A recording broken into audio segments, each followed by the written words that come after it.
What is happening? I come down to Trouts after like a month. Tanner doesn't drink beer anymore. Big guy's throwing out his shoulders.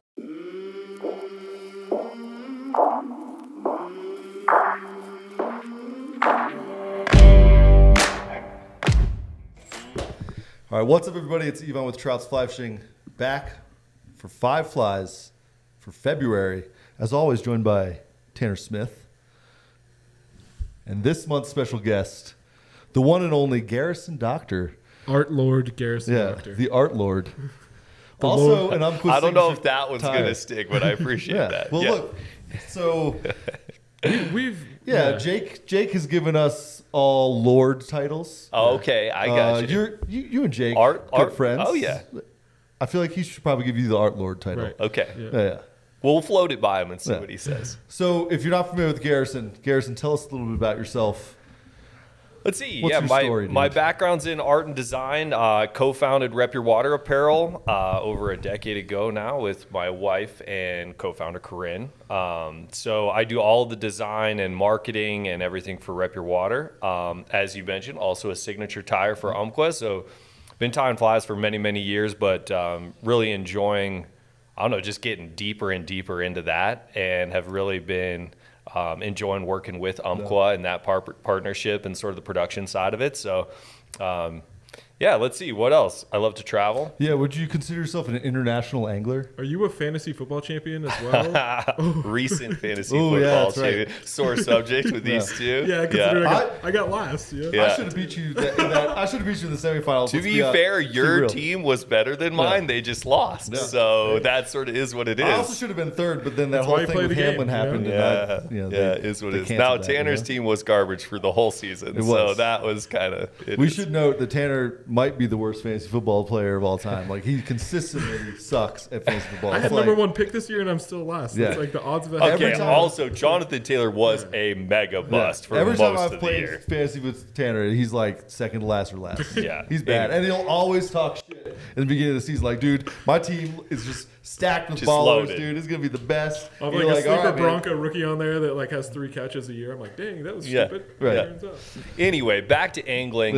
International angler. I am doing more international travel. I love that piece. I still love fishing in the West. I still love fishing like a tiny trout stream with a 4-weight. You know what I mean? Like, I feel like if you don't like that, you've lost it. Right. You know what I mean? But I still, I love seeing new places, new techniques, new water, different, brown trout in their native range, not in their native range, the markings, saltwater stuff, like all that stuff just expands horizons. So,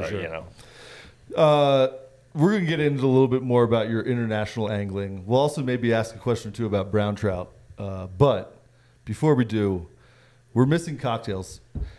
This is my uppers Garrison before has the his uppers. cocktail. Garrison has his mate, but we're missing cocktails. So we're going to welcome in friend of the show, Mr. Owen Locke. Himself, the man behind Locke & Co. Whiskey. With so, one of our Owen, favorite things to drink. So here. Owen, come on in. Come on by, right? Yeah. I've got some goodies for you. Oh my God. Talking to the mic. Fantastic. Oh, knocking stuff over already. We don't need those reels. We don't need those. You got extras, right? Thanks for having me, guys. So what are we drinking here, Owen? So you and Garrison have a little maple pecan old fashioned. We're featuring friends of ours, Strong Water, another Denver company. They have an old fashioned syrup, maple pecan. Ton of fun. I thought that'd be fun for today.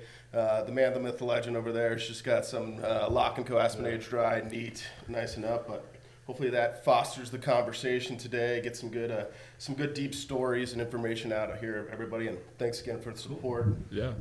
So Locke & Co., where can people find it? What's the story? Give us the 30-second pitch. 30-second pitch is me and my good buddy Rick, here are the co-founders, Colorado natives, started making whiskey using aspen wood, essentially drinking around the fire outside of Fairplay, threw a chunk of charred aspen wood into a mason jar of rye whiskey, left it on a shelf, came back in the spring like, really glad we were drinking. Moral of the story, drink by the fire with friends. You can find our products all throughout Colorado. We have an online store, a little bit in Georgia and Connecticut as well. We have some distribution out there, but mostly Colorado, pretty much wherever you shop locally. We got some fun stuff coming out, a little bourbon, a little single barrel rye, so getting creative with it and having fun drinking on the water too. That's right. You can. We did a video together last year. There's like 3 cocktails for the river, so you can check that out on the YouTube channel. Owen's always at a lot of our events, so we're always drinking it here on set. So we appreciate Owen. Thank you. Thank you, and Thank you. Cheers. Ooh, wow, he pocket, just dude? whipped that Ooh. out of his back pocket Dude, somehow. what the heck? Where'd that come from? it's magic. It's magic. Cheers. Man, that's wild. Delicious. That's delicious. I mean, Really- I will say it really there's is the smoothest. some liquor and whiskey and whatever you want to say that that's comes out really of good. Colorado that's a little bit sus. Right. Yeah. This stuff is legit, like really good. So if you haven't tried it, Drink cupfuls of this stuff. Just like, We do drink cupfuls of this stuff. It happens from time to time. Yeah. Oh, and if you want to stick around, maybe do one of the flies. You want to do one of the flies, maybe, or do you just want to leave? I'd love to do one. Oh, okay, we'll do one of the flies with Boom. Owen. We'll do fly number 3 with Owen. So you have to stay for half the show. You just get to sit there and watch. You know. It makes us feel good that we have an audience. Right. I'll laugh at your joke. Yeah, there we go. So, February is almost March. What do you like about February fishing, Garrison? you know, I've kind of adjusted my winter fishing expectations a little bit in recent years in that, like, I find myself just really excited to, like, get outside. So, like, if I can catch a nice looking trout or catch a fish, like, in a way that I'm excited about, like, find a couple sipping some midges and catch one on a dry fly or, like, try out a new bug. I'm more like I said, just really excited to get out, be outside, enjoy that fresh air. And I've kind of, like I said, adjusted my expectation to be like, I really want to try to work through all of these and, like, you know, catch a ton of fish and put them in the net. I'm just like, yeah, I'm stoked to be out. I got a nice beverage. I'm I going feel to like try there to should be pick more- up a decent Are you one. getting older? I on feel like this? there should be more Like, grays in your beard yeah. with Yeah, you saying that. it's coming, boss. It's coming. old Although, soul. although he's been saying that a lot recently too. I think we're all getting yeah. old. This is like the Right. getting old podcast. Like holy shit, we're old. But so February, you like catching him the way you like to catch him. A good quality trout. Yeah, I or mean, two. don't get me wrong. I'm still like tight line nymphing and trying to like Catch 1,000, clean them up. I mean, with all that aside, I'm still trying to clean them up a little bit. Yeah. But you know, I guess like historically for me, I'm kind of a reluctant dry fly fisherman in the winter. In other words, like, oh yeah, I know I can catch a bunch of them on nymphs. Even if I see a few sporadic risers, it's like whatever. I have to see like a really good hatch historically to be like, I want to do the. Now I'm like, ooh, I saw a riser. I want to try and talk him into it. Like I'm gonna take There's the one time. riser. Yeah, exactly. I'm gonna take the time. I'm gonna switch this over. Like, Yeah. let's do it. Let's try it. You Upstream only. Yeah. Yeah. let's give it a swing. You know. Right. Tanner, February fishing. Anything to add? Not a ton to add. I mean, it's getting warmer. Those Yep. hatches are becoming more active. I think we are going to start seeing, I mean, more warmer days, more active fish. So you really can have days in February. You do go smack them pretty good, you know. That's So, true. That's, you know, We had But- one of those days last year. It's we true. should probably have one of those days should. on Monday. as long as it's, but then it's like, it's still kind of cold. It's like this last weekend, it was too cold. And I was just like, I don't want to go fishing in high of 17 degrees. Yeah. Like, you know, so, but then the next weekend it's looking That's like 'cause you're not as fat anymore. 55, you know. So it gets colder for you. It's true. I don't have as many natural layers. So. February's the new March. Yeah, right. It really might be. It is. It actually, yeah, low key. You know? Yeah. Hopefully this year we have a February where it keeps dumping snow though. We're for trending sure. well, right? Yeah. We're For sure. trending For sure. So last episode, Tanner mentioned that it was the first day when we filmed it. It was the first day that it was a sunset after 5. Boom. And I don't know, like that has really. I'm just going to thank you from the bottom of my heart, Tanner. That has like lightened up my January, February mood so much more. You know, I'm like leaving work and it's light out, so I'm like, I hadn't put 2 and 2 together. We're coming out of it. We turned the It's corner. Almost Right. spring. We turn the Yeah. corner. Yeah. That's one of the things I think about like February that can be tough.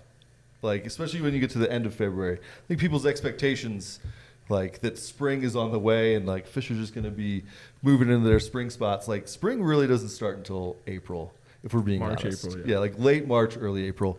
Like and so I think I've had the tendency to do this. Maybe I'm just speaking for myself, but I have the tendency to do this where I think like, oh, late February, like I might see blue wings, you know, blanket blue wing hatches, and it's possible, but like, you still got to manage your expectations. Right. It's still going to be pretty cold. Cold. Yeah. So, yeah. We're going to talk about 5 flies, also answer some questions. So, obviously, always a big thanks to Umpqua and Rising for supporting the show. If you ask a question for next month's episode, we don't have a guest quite yet, but if you have any questions about March fishing, drop them down in the comments below. If your question is picked, you get an Umpqua and Rising prize pack, an assorted selection of goods from Umpqua and Rising. So not everything that you see. That's my mistake to some of you out there. So drop your comments down below. If you have any questions for March fishing, let them rip. Let's get to it. We're going to start with fly number 1, but we're going to do some bonus flies this month because Garrison's got some new flies for 2023 coming out. So we're going to touch on those in a little bit. But first and foremost, let's start with fly number 1, the Frenchie, the jigged Frenchie.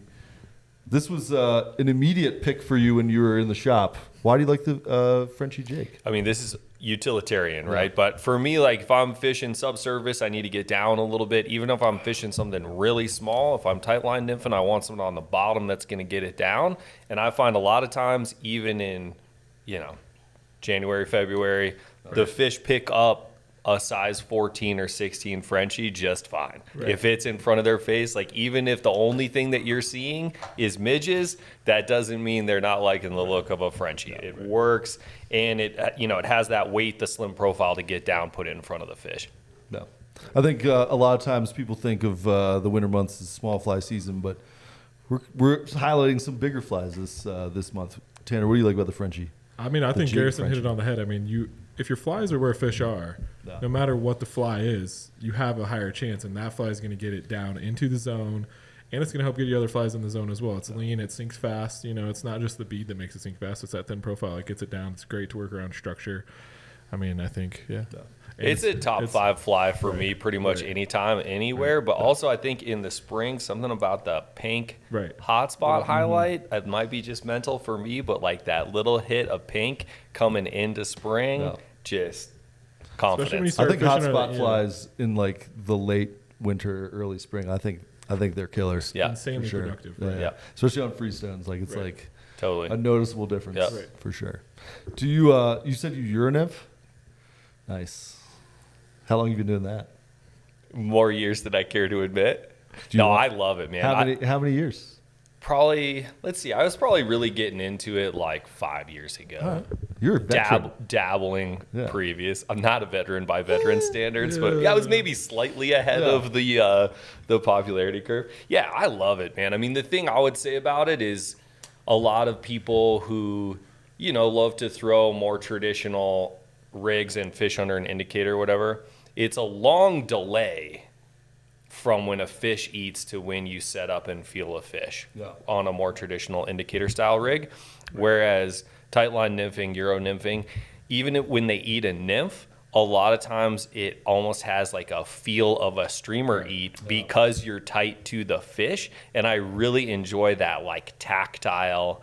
But I'm a person, like, I love doing it all, man. Yeah. I'm definitely not someone who is like, I Euro nymph and that's what I do. Right. Like, I love throwing. Not your entire personality. No. But I think you learn something. I'm going to be honest. I didn't know you Euro nymphs, and you've done a good job of hiding it.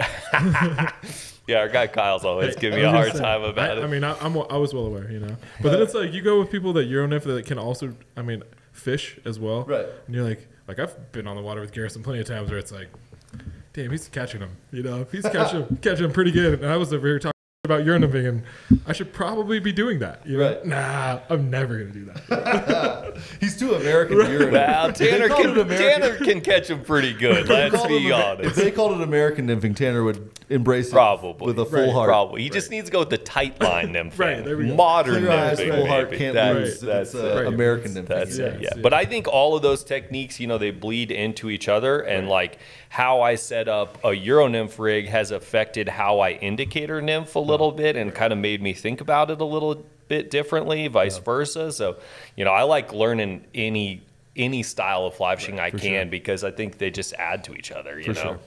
Yeah, can't disagree with that. I agree 100%. Even Euro nymphing has changed, I would say, how we fish. For sure. And we don't like Euro nymph straight, but it's like, dang, like some of those flies, like the patterns, the way they ride, it's like, that's like well thought out, and like, wow, it produces really well. Right. So Like most of my droppers, I love fishing jig droppers at this point in time. Right. Like it's just, Yeah, I mean, why wouldn't you, right. right? Like It's you don't want to crazy. hang up on the Right. bottom. It rides Right. great. Like, yeah, And it gets down It fast. gets down. Like if You're you're fishing if you're small fishing like creek, hopper Colorado, droppers, it's right? like, yeah. exactly. You're getting that dropper into the zone real quick. There's nothing Yep. wrong with that from my perspective. So there we go. Fly number 1 is the jigged Frenchie. That's a Lance Egan pattern, I believe. Yeah, Yep. So one of the shout best to- out there.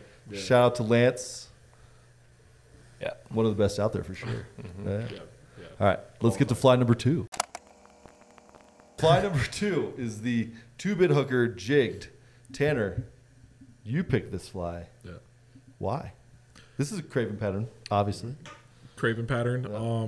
In the jig variety, I think, as we just mentioned, having bigger flies right now, especially as we transition to where those free stones are going to be more open regularly. Like Stone flies are molting. Yvonne's favorite thing in the world, the stone flies will be molting, or getting close to. Yeah. Who knows? Yeah. You know, maybe some early. You know, It's hard to say. But yeah, I mean, a great lead nymph. If it gets down, it will get eaten. It's a very buggy fly. It imitates a lot of stuff. Even different colors. I think we picked red, but like your olive, even dark brown. Those are all a variety of attractor colors. Sometimes those bright colors work really well. Sometimes those darker reds, browns work really well as kind of attractors for stoneflies. So just an all-around fishy pattern, and you know, Would you fish on tailwaters? yeah, I would for sure. Yeah. I think a lot of our tailwaters are slept on for bigger flies. I think, you know, everyone always wants to use smaller flies. It's like, well, maybe try something the other way, you know, or maybe try to fish a different type of water. If you're fishing turbulent water, if there's fish in there feeding in turbulent water, they're probably eating big flies. Like you're never seeing a fish that's at like a drop sliding around like crazy like this that's eating midges. Maybe he's mixing a few in, but like that fish that's elevated up, chowing, you know, in faster current is probably eating a bigger protein meal, or at least open to it for sure. So yeah, it's a good fly. I think people overlook the fact that there are plenty of big flies that live in the South Platte. Right. Like there's plenty of Right. stone flies that live in Right. the South Platte. Oh yeah, and also we don't have squalus down here, Right. but there's quite a few species of early season smaller stoneflies that do move around before our typical like larger stoneflies, and that's a perfect. Right. Yeah. This is a good like pattern that can sort of cover your bases, right? It's buggy, you know. It can look like a variety of things. It can look like a big mayfly, it can look like a small stonefly, can look like a caddis, sort of. You know, it can just sort of plays the game. Right. Do you? You were at Craven's. You were at Craven's the other week. Yes. Yeah. Doing the Umpqua. What was it? The fly shop. The fly. Did you take a selfie with shop tour? Craven? Yeah. No, but I had to like tie, you know, after him, which I always feel like is sort of a tough must gig. do that to They you. were like, "We're gonna do a round table with the signature tires," and I was like, "That's dumb," because all I'm gonna do is be like, "Charlie, can you handle this?" Like, I'm not answering a fly tying question next to Charlie Craven. Like, give me a break. You know? actually, Charlie. Especially Yeah, like, hold especially on. at Charlie's shop. Yeah, like, oh, hold on, let me tell you. No, Yeah. Well, actually, the hen hackle. Yeah. I find it to be a superior. we're all like everybody at the table is gonna be like, "Charlie, you want to handle this, please? Thank you." Yeah. I actually tie the jujubaitis a little bit different, Charlie. Yeah, Let me show you my version. These wraps, see, they're a little bit tighter. You know. No, it was great. It was great. He's a good supporter. He likes he likes some of my patterns, which has been like a huge. Right. Yeah, like he did a little write up on my sweet meat caddis, which was like kind of just like a big day for me personally. Yeah, you for know, sure. like somebody that I've looked up to for so long, like reaching out, being like, "So when you tie this," and I'm like, "Dude, how would you tie it, man? I feel weird telling you what to do right now. This is a strange role reversal." Did you like frame the? Did you frame the write up? Oh, I got it. Hell yeah. Yeah. Just put it up like on the tying desk. Like I'm good at. It's in a happy What's place. the SNL character? I'm good enough. I'm like, gosh darn it, people like me. There you go. Yeah, that's There like you your go. little That's it. affirmations while you're tying. There you go. Every time I spin up something on the device that looks questionable, I can just okay. Charlie we're likes, okay. Yeah, We're Charlie okay. likes one of my flies. We're No all big right. deal. Yeah. Do you have anything to add about the 2-bit hooker? No. Yeah, Good. pretty much. It's Good good. fly. Yeah. Good. So another one of those staples. You know, Yeah. You should have 2-bit hookers in a variety of sizes, jigged, not jigged. Right. Like you should Yeah. have 2-bit hookers in the box for whatever season you're fishing because it's a standard. It's a classic. Yeah. The standard is the standard, and the standard is the 2-bit hooker. So, y'all haven't heard like all the football coaches say the standard is the standard? Like, what's to say, Mike Tomlin? You're like, dude, what are you talking about? The standard. I do love Mike Tomlin, Yeah. but I'm not familiar with the quote. Yeah. Yeah. Owen's shaking his head like he knows what I'm talking about. So I'm not. We've been watching the Broncos around here too much. We don't really know what a standard is anymore, you know. So when I haven't heard. It's a weird scale of standard right now. That quote's right over my head. You know? The standard is the standard. Damn. Yeah. Huh. Wow, that's crazy. Jalen Hurts said it. Jalen Hurts noted as good at football. You know. I'm a big fan of Jalen Hurts. Me too. Yeah. All right. That's fly number 2. Let's get to fly number 3 with a special guest returning. Owen, why don't you sneak on over here? Ba-dum-bum. You just kind of gave it away from your big special guest announcement. Yeah. Well, no, that's going to be cut. Oh, okay. A lot of this is cut. Sure, dude. A lot of this is cut. And then you watch it and it's all in there. You're like, dang. It's all going to be hour and 30 minutes of blabbering. Yeah, I mean, I have to edit it. It's pretty tough, you know. All right, fly number 3. Owen, talk to us. Fly number 3 right here. Jig head, white woolly. I like this fly a lot. I like fishing woolies, especially the lighter colors so I can see them. Yeah. Right. You know, as we get older, as we were talking about, everybody's getting a little more gray here, at least us, right? Yeah. Something I can see on the water. He's just getting bald. Oh, there we go. That's There, right. you gotta have something. And he's got GERD. This is true. This is true. We're still friends here. And he's missing his winter coat, like we said earlier. So, but I love this fly. It's, you know, versatile, big water, small water. You can see it. Gets down quick. And you can feel that reaction too. Right. So it's a ton of fun. Fly number 3. Yeah, you can present it in a variety of ways. Do you throw this on a urine infrig? Oh, absolutely. Cheers. Oh, yeah, cheers. Yeah, More cheers. Cheers. Cheers. Cheers. fellas. Yeah, Let's get good that- news, bad news about this delicious. Really good into the mic. There we go. That Thanks was for that for Garrison. That wasn't that great. Was Yeah, it Garrison sort of ruined that. too much effort? Well, my drink's almost gone, Yeah, I so was gonna it's Owen's fault. I can make more. I know. Yeah. Jig bugger. Yeah, I mean, I love fishing streamers in the winter. I think it's underrated technique for sure. You know, those fish sitting in like slower water underneath current, they're not maybe actively feeding a ton, but if they see something, a little chunk of meat just kind of dancing around in front of them, a lot of times they're going to whack it. So I think the key with this is like how you present it, right? In the winter, you're probably not ripping it back to you at full speed, right? You need to get it down to them, twitch it around, like get that fish, give it time to, Longer leader Yeah. or sinking line, something that gets it down. yeah, or put it on a Euro rig Yep. if you're dirty. What like What that. would you do? Like Would you me. throw that on 7X like a weirdo? No.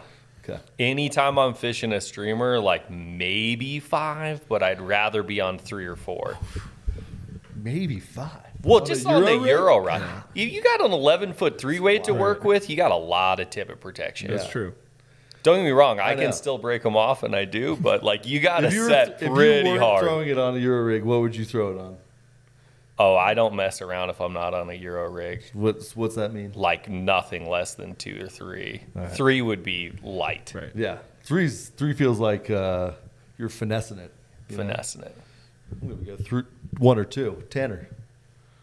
I just think it goes to show not all your streamers have to be huge. Yeah. You know, fishing smaller streamers can be insanely effective as well. So it's not always the 5-inch. It's not always about size. Right. It's Exactly. about the way you swim it. Right. Give it some good action. It'll For sure. probably get the job done. This fly has made an appearance on past Fly Flies. It was with Rick Mikesell for warm water. Right. So another versatile fly you can use for a variety of situations. Right.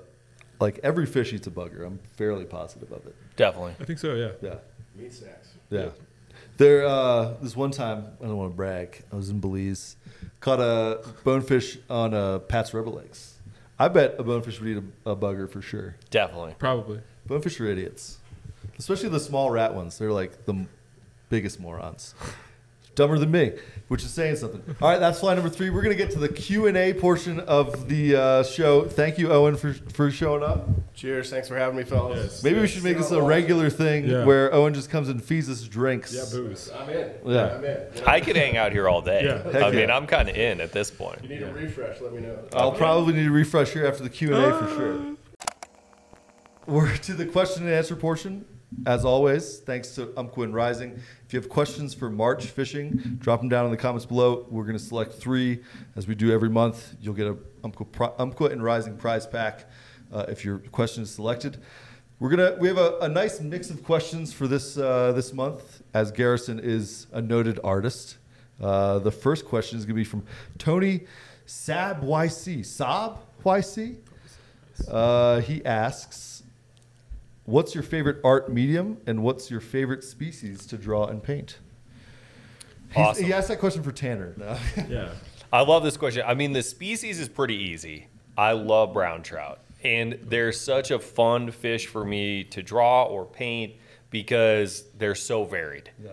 The colors are really rich. Everything from the ochres, oranges, reds, the turquoise on the cheek. The patterns are really rich. And I just love brown trout. So that one's pretty easy. Agreed. I love it all. I'm not, I love it all. But brown trout probably be it.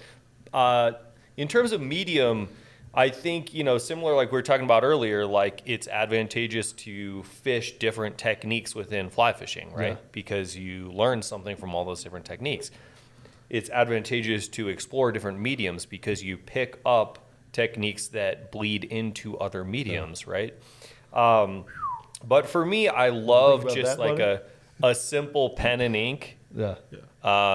Like lately I've been doing some stuff on like a toned gray paper with a black pen and a white pen. Yeah. And that's kind of fun because then the surface is mid-tone. So you can pull the blacks with the black pen, obviously pull the darks, and then hit highlights with the white pen. And for having just a very limited medium, 2 pens, right? You can pull a ton of depth and dimensionality out of the piece. And I really like artwork where you see a lot of life and reality in the piece, but you can also see the technique, right? You can see the pen strokes, or you can see the brush.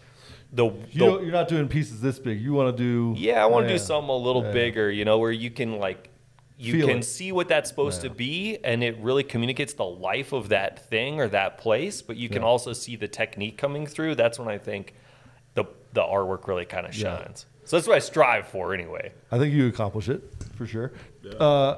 This is gonna be our like zeitgeist fly fishing zeitgeist internet question. A huge fly fisherman just declared that brown trout are trash fish. What's your take? So I've been trolled actually quite a bit. Like these are introduced, these are non-native, like da da da da da. Like, sure, I also feel like so many of our watersheds we've altered to such a crazy extent that like it's not realistic in any way, shape, or form that we're restoring this to like what it was, what it looked like, the ecosystem, the species, like flow regimes have changed. Yeah, I mean, it's like the green, like Flaming Gorge. Like that should be like massive water with pike minnows in it. Like that's not even trout water really there, right? But because of all of these tailwaters, it's fantastic. And I think we kind of need to adjust and treasure what it is. Like that being said, like if there's an opportunity to restore native cutthroat trout to a cool headwater connected system that you can sort of control the inputs. Awesome. Yeah, let's do it. Also, I was just fishing in Chile, and there's no salmonids native to the southern hemisphere, right? But it's literally like you created an alternate universe habitat that is perfect for salmonids, right? Like spring-fed structure. It's like heaven. Yeah. It's like hard to imagine it without brown trout. They obviously thrive, and yes, I understand they have some negative effects on the native fish and the ecosystem there. I would argue that the money that they bring in through ecotourism and through angling does a lot more to maintain the overall ecosystem and habitats, right? And like, if people don't care about them, they're not protected, right? And so fishing, as old as time. And so fishing helps create an avenue where people care about that place and protect it. So it's a balance, but I agree. Trash fish, maybe. Revered, definitely. Right. Hell yeah. So I agree. I feel like when I was in grad school for fluvial geomorphology, and we were talking about restoring rivers to their original forms. Look at this guy. Dude, let's be realistic about what we can accomplish as humans. We've already we're already here. We've already made these impacts.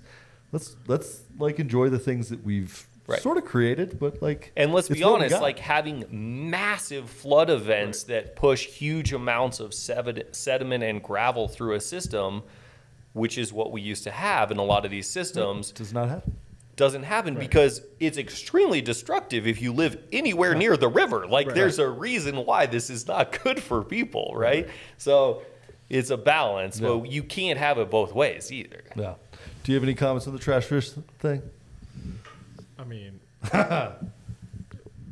we weren't here either, you know what I mean? So if we're going to revert back to, you know, in Cutthroat where Pierce probably in the highest Rocky Mountain streams, I don't think there was anyone really around to fish for those fish at that point in time anyways. So when you talk about brown trout and brook trout and carp or whatever being stocked in like the 1800s, well, let's acknowledge the native peoples and the native tribes, many of which had a very close relationship to those fish, and many still do, which we should maybe do a better job of acknowledging generally culturally and definitely within our small fly fishing niche, I think. For sure. Especially, you know, tribal places like Pyramid Lake, and I should know the tribal name for Pyramid Lake. It's on the tip of my tongue. But, you know, those type of places that are still pretty cool, integral parts of that culture, right? For sure. Agreed. So that's question number 1. Question number 2. Did you have anything to add about your favorite mediums? I mean, wouldn't there, at what point in time does it become like a Western brown trout is like different than a different type of brown trout? Like how many generations deep are we on like brook trout out west, you know, brown trout out west? At some point in time, like, is that its own subspecies of a brown trout? Like, well, that's the cool thing. No, but that's the cool thing about salmonids is that they adapt so quickly, right? So like there's a reason why like Chilean brown trout, they look different than brown trout anywhere else in the world. Like they have adapted to that place, which is so cool. Diet plays a role in it. Also, I would argue rainbow trout are the trash fish. I agree. Like anybody who's read An Entirely Synthetic Fish, which is a great read if you haven't read it, like no trout species has been introduced more than the rainbow trout. And like, yes, they're native to the Pacific Rim and to the United States on the West Coast. That's it. They're not native here. I don't know. We don't even stock cool ones. We just stock ones that literally they make for you to go eat, basically. I mean, rainbow trout are awesome. They fight hard. Like they like statistically eat flies more readily than a brown trout. I get it. They're cool. But I would say if we're going to designate anything a trash fish, it's a rainbow trout. Right, because a stocked rainbow trout, pretty trashy. They're the quintessential stalker, pretty man. Trashy. I mean, come on. There's a reason for that. If I see the same fish I caught for sale at King Supers in like a little the little tray, nub, you know, the little with, like, nub nubs fins. cut off, it's like, do I really want to catch that fish? Nah. Yeah, I do, if that's what's there. But I would say yes. I'd rather catch a sucker or something else. You know? Pike minnow. Dude, pike minnows are badass. I love pike minnow. But we got a pike minnow. Remember? Yeah. On the lower sea, down way low. That's a cool fish. That is a really cool fish. That's cool. I just attacked Tanner with my microphone. My apologies, Tanner. Before we get to the question number 2, though, I wanted to talk to you about the trout in the hole. Yeah. Sort of went like a little bit viral in the fly fishing community. You catching a pretty badass brown trout in a hole. I'm videoing. This is fucking crazy. Oh no! Come on. Come to the next hole. Oh my god. It's a trout.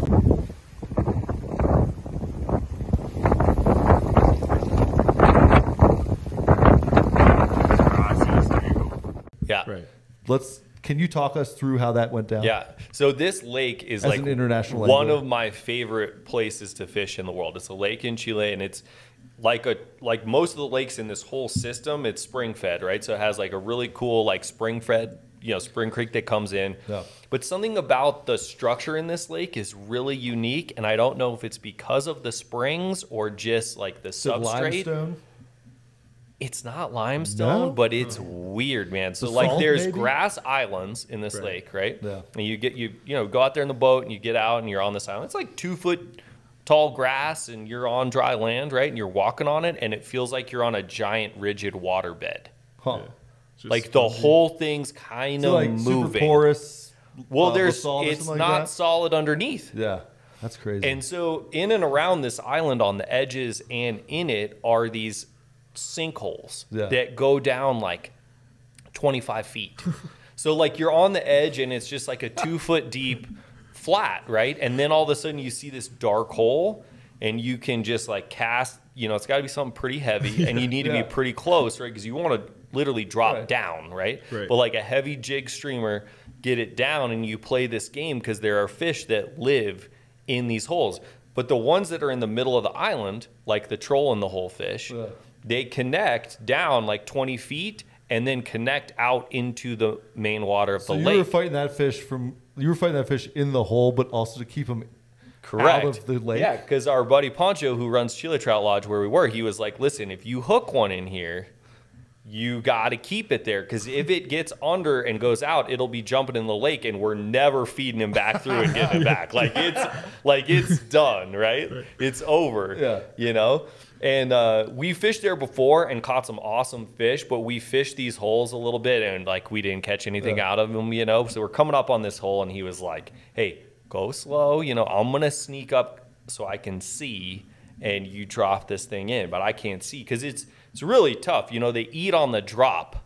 Okay. So it's hard to feel right? when they eat, And truth be told, I dropped in there and he was like, set. And I set immediately and I felt a tick. Nothing. And I was like, damn shit. Like that was the end of that. Because, usually big brown trout, like if you miss them, it's over, man. Like that's it. You get a shot and it's done, right? But he was like, go again. And I dropped it in. It was like 3, 2, 1. He was like, sit. And I sit up. And this thing is solid. I mean, it's a decent brown. Good fish. But also they just want to go down and out, right? Yeah. So luckily I'm on 1X fluoro. Yeah. Trusty Umpqua tippet, right? And decent jig hook. Just horse that thing. We landed on it a 6-weight or something? 6-weight. Yeah. I was giving it pretty much all I could take. I landed it, and I looked at the fly, and it was it's a decent hook. It was like a size 10, beefy jig hook, and it was like most of the way bent out. Like it held, but like it was about to fold, Did you change flies after that? Oh, definitely. Yeah, I've learned my lesson on that one. But just a cool lake because you can do so many different things. There's weed bed edges. There's big like rocky cliffs. And you can get up above and see fish cruising kind of like pea gravel stuff on the edge. You can blind fish it. You fish these holes. And the coloration, to our point earlier about adaptability of fish, right? Like the fish that live in these holes are dark. Yeah. They are trolls. Like they literally live in the hole and the coloration totally changes. The fish in the main lake are bright, poppy, like spectacular brown trout. That's crazy. Yeah. How long did that fight last? Not that long. Not that but long? Tanner knows like we subscribe to the same ethos of like Put the wood on them? Put the wood on them. Right. Like I watch people time and time again fight fish and I'm like, what are we doing? Yeah, if you got 1X, you better be putting the wood to them. Yeah. And also, like I said, if you let that fish go, it's done. Right. So you got to play the game. Like got you're one- either horsing one it play. and put it in the net, or it's gone. I think So, if you hook a fish in that situation again, you should let it go and see. Yeah. I know he's told me because he's like, man, I've had clients that just like don't lock them up, and like it'll be jumping in the lake. I feel like that's a good way to shred a fly line in That's half. true. That's Right. true. But that'd be funny. Try to feed it back under the island. Like, ooh, I don't know. Well, we'll put the clip probably at the beginning of this, but it was badass. Yeah, it was It's always cool to see a fish getting caught out of a, what was it, like maybe 10 feet in diameter? Oh, like 6 3, feet? 3 and a feet? half. God, that's But it crazy. just goes down. That's nuts, Yeah, man. tiny. It's nuts. Well, we're going to follow that up with a question that's not related to catching fish out of holes. The next question is from Nana Dolphin. Nana Dolphin asks, with BWO hatches around the corner, what are your strategies for fishing small dries? How do you see them and keep them afloat better? Thank you. Tanner, do you want to take that? Blows before is what I always say. I would say, I mean, the biggest thing for me is I'm generally going to fish double fly rigs to battle seeing, you know. One might not flow good, but one of them's probably floating good, you know. So I like visibility and usually something a little bit bigger, 18 on the front, like a 20, 22 on the back, and lengthen the leader a little bit. But, you know, you're going to test your eyes. You're inevitably going to, like, see a fish where you think it's on your fly, and you're going to set the hook, and your fly's going to be, like, 4 feet away, and you're going to be like, dang, I hope they keep rising, you know, because if you set like I set or you set, and I know how Garrison sets, like we see like a slurp, it's not going to be like a gentle lift. It's like a hammer time, you know, which is excitement, I'd say. So, yeah, I mean, 2 nymph rigs, lengthen it out, 5X, you know. High vis parachute or something like that as the lead vis, fly. and then also CDC too. I think CDC, I mean, always floats, even if it's, you know, some part of it's floating, and sometimes if it's half underwater, half, or you can still see a little bubble of visibility a little bit better. You could also do not just an 18, you could go 16, you know? 16, yeah. If you want to. Yeah. There are some rivers where you can get away with it. Yeah, for sure. So. Yeah, and you'll be surprised. Yeah, the bigger fly will also get eaten. Like if you are in the middle of a hatch, like there's generally 16. If you catch, if the fish is in rhythm, like there's a chance they might eat it, you know? Right, so. Do you have any anything to add there? I recently discovered the dun colored dry shake. Yeah. Ooh. So that's a sort of a game changer for me. I love that stuff. Shibazaki. It's amazing how most people don't know. Like you like see it, it's like in the black package, and you're like, what's that? Does that like, make my fly sink? No, and it's like, glorious. Yeah. You know, because otherwise, every time you hit the dry shake on it, and it's this crazy white. Right. I don't know that it really matters, but I love the dun dry shake. I mean, my strategy with a small fly in the winter that I'm having trouble seeing is set on everything. Right. Yep. I think the key with that is like if you have a casting stroke where even if you do not see the fly land, you're pretty sure you know the area that small. Like if you have a weird cross breeze or something and that fly's getting kicked everywhere, like it could be 6 feet over here, 6 feet over there, that gets difficult, right? But if you have a pretty good idea where that fly's landing, if you see an eat, I mean, if it's not on your fly, it's not going to spook it if you're fishing this size 18 or 20. So give it a check. I think that's a great point. You know, I think a lot. I know I've done it. I know he does it. Like if you're fishing, and you're like, oh, I can't see it. It's like, what? I sort of think I know where it is. Right. You know, and that can, like, that gives you an area to look at as it is to try to find your fly. But then if you see an eat, like you might as well set. Yeah. Hey, and there's nothing better than with your friends and no one sees a flies floating and like you just see like a random rise over here and you're like, yeah, dude, I saw it the whole way. You're like, no way you did, you know? But you're like, how did you see that? Prove me wrong. Yeah, you're like, right. So it's like, I mean, yes, I don't ever prove me wrong. Hook sets are free, they say. So yeah, that is what they say. That is what they say. Yeah, for sure. I don't really have anything to add in that regard. I think that's, I mean, 2 fly rigs. High vis parachutes as your lead fly. That's pretty much all I got. So CDC, I'm with Tanner on that. We'll touch base on that here in a minute, but CDC, I'm a big fan of. All right, last question. It's from Wolfgang Zanner 9163. He asks, a question for Garrison. As an avid bird nerd, do you use your aviary knowledge to improve your fly fishing game, or is it mostly so you can tell me about the blue-billed hooded swallow that you saw in the water when we get back to the lodge? Well, Wolf, burn roasted. It's mostly so I can tell you about it for sure. Shout out to my boy Wolf. No, you know, in all honesty, so I'm an avid bird watcher. For those that don't know, love it. Did you want to be an ornithologist when you grew up? I thought about it. When did you find birds? So my dad, he's not an angler at all. Like, could not give less of a shit. He does not care. Not a sportsman at all, but he does like birds, and that's one thing that I did pick up from him. And we went on a trip to Costa Rica when I was like 10 and saw just some really cool birds, and that just like locked it in for me. I was like, I'm in. And I did think about trying to like go to Cornell, maybe get into like bird illustration, really kind of like in a different life. I'd go deep on that route. Roger Tory Peterson, bro. Yeah, I mean, give it a swing, right? Give it a swing. But no, I love birds. I also love hunting birds. You know, I think the kind of full view of the ecosystem is really important and something that we kind of lose in our modern culture sometimes. But then it ties into fly tying. So that helps with fishing a little bit, right? Like I tie a lot with really cool game bird feathers that you obviously cannot buy commercially, that add some fun textures to flies. And even if it's like, I love just getting weird and putting in like a ptarmigan feather from Colorado on like a shrimp fly because it's like tan with barring with this cool texture. And when's the last time you saw a shrimp fly with ptarmigan feathers in it, right? Never. Yeah, just give them something different. I mean, I think sometimes with fishing, like giving the fish a little bit of a different look. Yeah. Respect it, but don't respect it at the same time. Right, is an advantage. So, yeah. Also, bird watching is like fishing in that it takes you to really cool places. Yeah. Right? And that's one of the things that we all love about fly fishing, right? Like, we love doing it. We're passionate about the fish for sure. Yep. But it takes us outside into great I see those places. grays coming in a little bit. Okay, yeah, here we go. Here.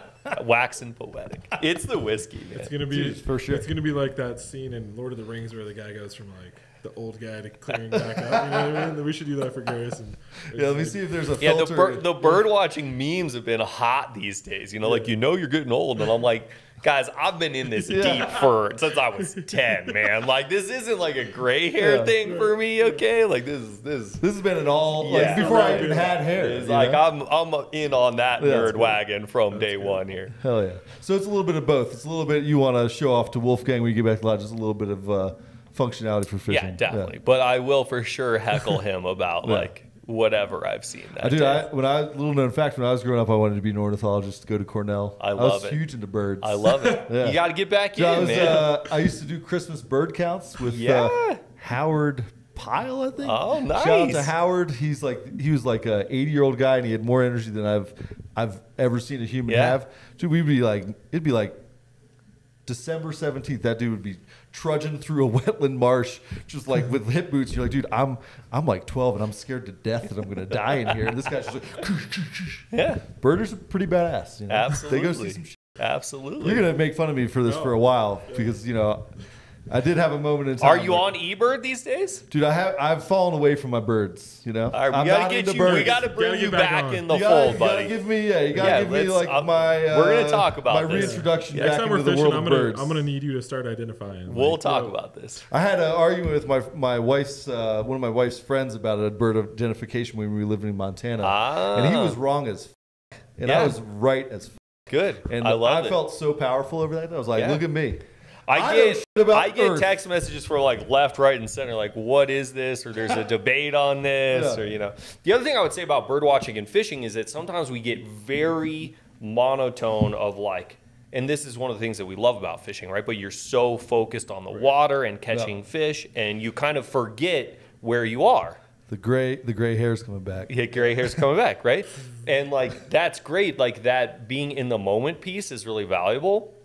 But it's also really valuable to be like, oh, was that a Townsend solitaire that just flew over? And then you're like, oh, this is a beautiful canyon that I'm in. What's going on? This is great, right? And it can kind of bring you out and like make you appreciate the whole place. And then you see a midge hatch, and then you're like, oh man. And then you're like, oh, there's a fish rising over there. Gotcha. Right. Yeah. Done. For sure. It's taking you out to bring you back in. It's a competitive advantage you got. There you go. Damn, respect. Take that, Wolf. Did you ever bird? I mean, I'll geek on birds of prey, So you're like, a bird of prey guy. Yeah, birds of prey. Respect. I mean, they're pretty cool, Yeah. Like Definitely. I'm the guy. I won't notice a ton of birds, but like I'll see like a golden eagle like posted on a post that's like, and like I'll be the guy that pulls the car over from like 30 yards away and thinks you're gonna nail the photo. Be like, yo, like I saw this bird. It was huge, man. It took off, and it's just like phone camera. just like a blip on a post. You're like, what was I thinking? Dude, I think that's just a weird looking post, man. But yeah, birds of prey, man. I think What's your favorite bird of prey? golden eagle. Golden eagle. What's your favorite bird of prey? Peregrine falcon for sure. Hell yeah. Sweet, That's my daughter's favorite bird of prey. Yeah, I mean, fastest bird. I mean, fastest animal on the planet. I mean, hard to Yeah, beat. does that thing kill like deer? 210? Yeah, over 200. Does that thing kill deer? I don't think so. Hey guys, Fact. you guys didn't ask me, but my favorite bird of prey is an American kestrel. Ooh, nice. That's a good That's a one. sleeper right there. That's a good Yeah, one. American kestrels are Hey, badass. that's sleeper. Right there. I adopted one from Tri-State Bird Rescue. Oh my God, the bird facts just keep coming out of Absaruka was his name. He's badass. This is a new facet to you that I did not know. This is when people are like, "Yeah, I liked the old Five Flies better." They're like watching, and they're like, "What?" Unsubscribe. In high school, I used to go around to all the different I used to volunteer there, and I used to go feed all the injured birds that were getting rehabbed. That's awesome. Yeah, back in the day. That's pretty cool. Love it. Bird nerd. There's a picture of me holding a eagle in a Charter School of Wilmington polo shirt. We're gonna need to see this. Yeah, I'll find it. Good. I'm actually skinny and like I look like a completely that different will human. be the lead photo for this episode. I'll have to hit up my mom. Perfect. Say, hey, where's that photo? Get moms on the horn. Yeah. Let's get it. Just claim that you were skinny when you were 11. Like things have changed so drastically. Dog, I was like 17 in that photo. All right, cool. Yeah. It's a different human. Really went off the deep end after 12. You know. Like, let's be real. 28. 28's where it went downhill for me. You know, but I don't have GERD, so I don't have that competitive advantage. That's true. All right, that's the Q&A portion. Let's get to the last two flies. Boom. Fly number 4 is Antonio's Emerger. This is a fly that we've talked about in the past, but Garrison wanted to include it because he's a big fan. Huge CDC. fan. Yeah. Yeah. I just feel like there's something about the simple nature of this fly with the CDC. It looks really natural, and if you have a fish that's like rejecting heavily hackled traditional style dries, they'll eat this thing. Right. Plus, it comes in odd sizes. I mean, 17, Right, you're 19. concerned if you don't want to go down to a 20. You got a 19. I'm just gonna fish this 19. Yeah, I mean, when's the last time you caught a fish on a size 17? Right. I mean, That's true. Yeah. Add a little spice in your life. Yeah. Fish some odd numbers. That's right. No, I think it's great, and it can be a blue wing. It can be a midge. Right. So, like February going into March, this is a perfect time where you can have like a couple of sizes and kind of cover your bases from midge to blue wing pretty easy. And we've talked about this in the past, but anytime you fish someone else's flies, you're sort of like leeching their confidence. Antonio's pretty good at fishing. Right. I'll leech his confidence any day. Right. Yeah, and that guy, I mean, he's really good at fishing however he wants to fish, but he is a ninja with dry flies. Right. Like, he knows dry flies, and he loves catching fish on dry flies. So, Anything to add about Antonio's Emerger? Yeah, I mean, super effective pattern. I think it's one of those patterns that protects your drift as well because you can swing it out. It's just buggy. Looks like a bunch of different stuff. You can fish in different levels. So, yeah, I mean. Right, you can grease it up and fish it as a dry. You can sort of let it ride down. Don't a have to little bit fish it on a like ton of an emerger. weight. Yeah, if you're fishing it behind a dry, it's a great second fly. You can put it on a nymph rig, swing it out as it's right, up in a column, stuff like that. It will absolutely pound fish. So. And when fish are getting a little bit pickier, an emerger, a cripple, anything that looks like something that can't get away is always a good option. the back sits down in the film a little bit. Yeah. Like, hey, I'm struggling to get out. I can't get out. I can't get out. Hey, come eat me. That's perfect. Dang it, you ate me. Dang it, you ate me. Hey, trick's on you, bud. Here's some steel. Anyway, we're going to get to fly number 5. Keep feeding them the booze. Dude, this is horrible. That got like a bassmaster tone to it all. Feed him some steel. Yeah, feed them some steel, baby. Wow. Yeah. But we're going to get to fly number 5, and sort of like a lot of other bonus flies, we're going to talk about Garrison's flies. Yep. So we're going to start off sweet meat caddis, but then we also have, that's available now. And the sweet meat cat is deep. Deep. Right. I'm assuming that means it's heavier. Correct. Wow. You nailed that. Wow. Very proud of myself for that one. Thank you. That's a bad shoulder, though. So we got sweet meat caddis deep, but then we have some flies coming for 2023. Yes. So let's talk about sweet meat caddis and then give us a little preview for what's coming down. Yeah, so sweet meat caddis is obviously based off of caddis pattern. It's great whenever caddis are moving, but it can be a great attractor fly as well. So like, if, you're talking about tying on a Frenchie or something, you could also fish a sweet meat, especially if you want to just get something going. A sweet meat deep as your point fly will fish all year round, no problem.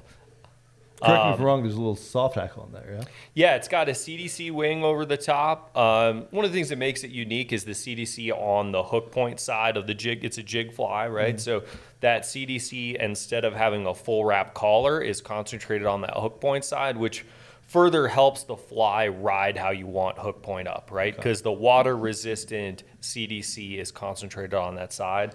Just gives it some life. CDC on nymphs can trap a little air. Give it a little bit of an emerger look, has that great movement in the water. Dynamic. Yeah, versatile pattern. What's your favorite way to fish it? Yeah. Are you Euro nymphing this? Are you nymphing this dry dropper? Both ways, yeah. Oh, you gotta have one favorite. Yeah, what's your favorite color too? Yeah. Favorite color. So the favorite color depends on the fishery. Yeah. What are the color But there's options? 2 color options. I call them lime and tangerine, but they're 2 colors of wire. So one is sort of like a golden olive, really nice classic kind of caddisy, yellowy green golden olive. The other one is a matte orange. Call it tangerine, but it has another kind of little bit of natural caddis look, but it's also bright enough. So like that colorway for me, if you're in the like early spring post runoff, there's caddis moving, but there's still some color in the water. Yeah. That color is great because it pops enough to kind of get fish going when there's that off color water, but it's natural enough that you can also fish it in clear water and do well. Yeah. But the golden olive's probably my go-to. Yeah. And favorite way to fish it would be, if I got like some nice tight water, like pocket water, little fast water scenes where I think there's some like big fish set up feeding shallow and fast water on like a Euro rig, and you can just feel them whack it. Love that. Yeah. Nice. Love that. He just got down to the nitty gritty. The nitty gritty. Feed them some steel, as you would say. Yeah, that's right. Put the hammer down. That's it. Like what? How did it come to be? What was the process of the design? I think how many iterations? Like any other fly, it was like I wanted the functionality, right, of like a jig fly that was going to fish a certain way, and then I started playing with different colors of UTC wire that were not utilized in any production flies that I know of, right? Yeah. Like those colors just aren't in production flies, and they have such great caddis kind of vibes to them. So I started playing with those, and they did really well. The other thing is like on the golden olive, I'm utilizing the iced up brown, which like it hits like those purples. Yeah. That combined with the yellow green, it's one of those flies. It's simple. It's not. This is not a complex tie, right? Like you can crank them out if you tie them. And as soon as I fish it, I was like, "Why is this so good?" Yeah. Sometimes you put on a fly. It's like doesn't have to be complicated, but something about the profile, the color combination. You're like, "Man, this is really going." And you're like, as a tyer, I'm like, "Okay, is it that good, or am I just kind of pumped on it?" And like, this is what I'm fishing. Right. So then you start testing it. Like, okay, I'm gonna fish 2.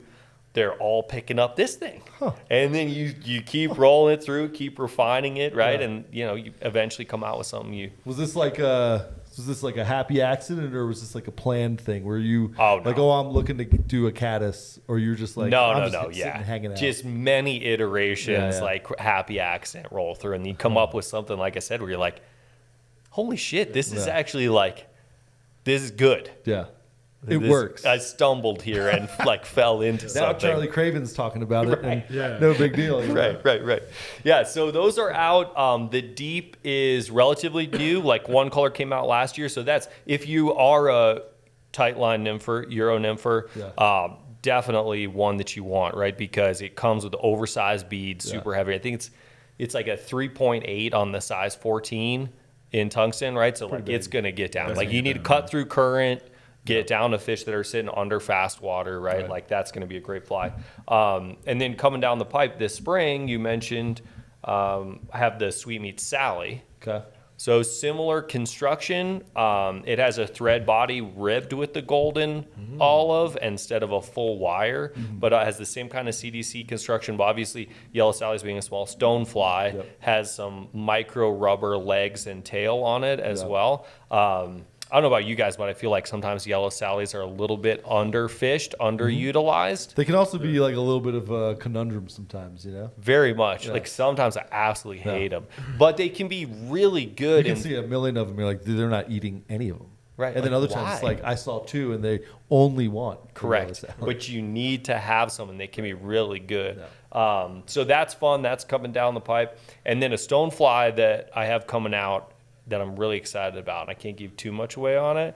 We can get back on and chat about this stone fly because as a tyer, it's in this day and age, I think pretty hard to do something that's legitimately. Can you send me a picture and I'll just blur it out and put it up? Perfect. Okay, cool. I think, as a tyer in this day and age, it's pretty hard to do something that's unique. Yeah. Like so much has been done, right? And this fly, for me as a tyer, is utilizing material to form a profile, to form a fly that I think is very unique. So I'm pretty excited. We're going to bleep it out, but can you just say the name so we can bleep it out? Oh, we can talk about the name. It's called a Flexi Stone. A Flexi Stone, nice. Yeah. Yeah. That coming. sounds exciting. From Umpqua Feather Merchants. All right, so you got the Sally, the Flexi Stone. Yeah. Anything else coming down the pike? Pike? I mean, is it pipe or pike?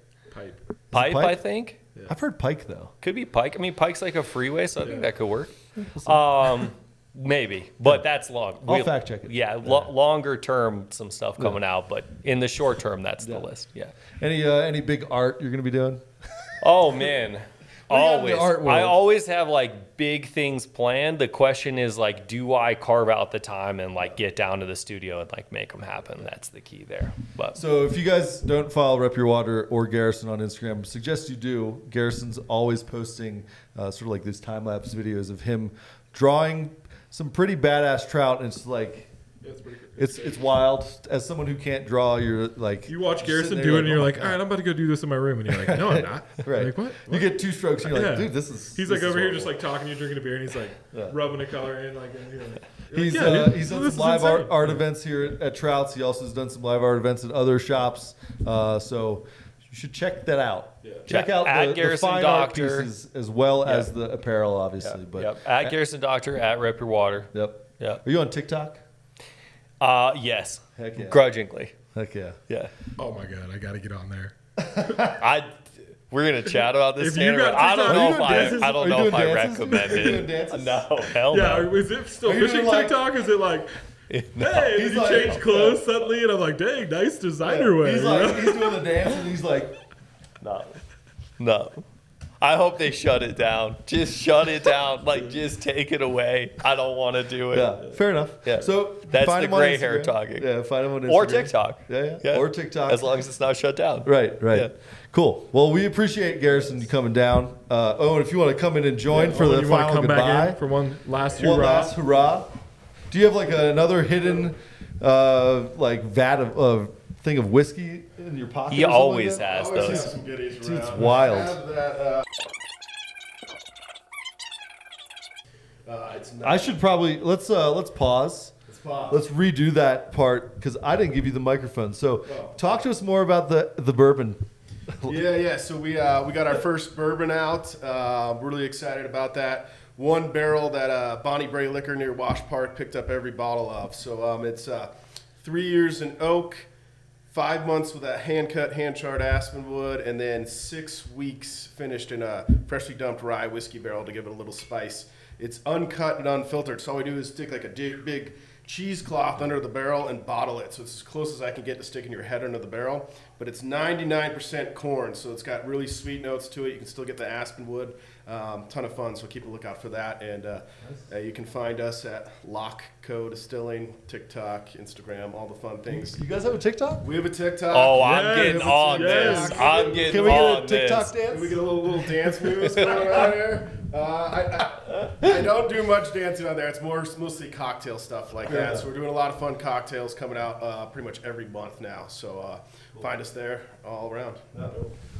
So big shout out to Owen Lock and Co. We always drink it on the set. It's good stuff. Pretty good. Thank you, Garrison, for coming down. This has been a good time. I've probably had a little bit too much fun, but whatever. What do you Thanks guys for say about having my me, bird guys. love? You know. Nothing. All right, cool. Later. Appreciate you, Garrison. Appreciate you as guys. always. Oh yeah, if you guys haven't, there's still a handful of the Garrison Doctor RepYourWater Trouts Fly Fishing Fish Pond Nomad mid-length nets. They're going available. fast. They are. We got a lot this time, so we learned our lesson. The brown trout edition. Still a limited. Yeah. Yeah, still limited limited. supply. Still very Yes. limited, but the brown trout one went fast. The rainbow trout's out currently, and I would imagine you guys can predict that there will be others coming. So You know it. 2023 is going to be a fun year for RepYourWater and Trouts. So appreciate you, Garrison. Don't appreciate you, Tanner. Appreciate you guys. I appreciate you, Tanner. Thank you. Yeah. All right. Thanks so much. Okay, bye.